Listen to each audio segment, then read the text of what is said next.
After all the public feuding and Twitter sniping, the trade disputes and backdoor tensions, the countries of the G7 summit did in the end put out a joint communique on the need for free, fair and mutually beneficial trade.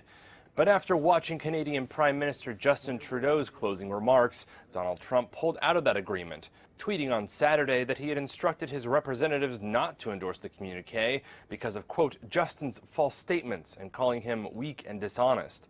At issue, Trudeau defending his country's retaliatory tariffs on the U.S. I have made it very clear to the President that it is not something we relish doing, but it is something that we absolutely will do, because Canadians were polite, we're reasonable, but we also will not be pushed around. Trump's bombshell tweet came after G7 nations appeared to have papered over the cracks in their alliance at the two-day summit in Quebec, where Trump defiantly brandished his America First agenda.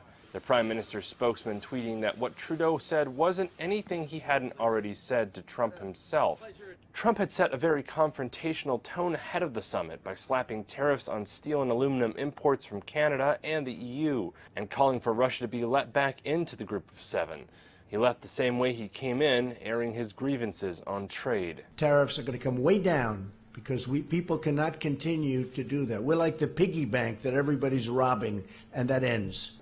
This followed 2 days of feuding with some of his closest allies. One French official told reporters of a very unusual and bitter exchange Friday between world leaders, describing the U.S. president making his case in a rant. The office of the German chancellor put out this photo, which seemed to back up that narrative. Still, an EU official said the rest of the group will stick to the communique as agreed by all participants.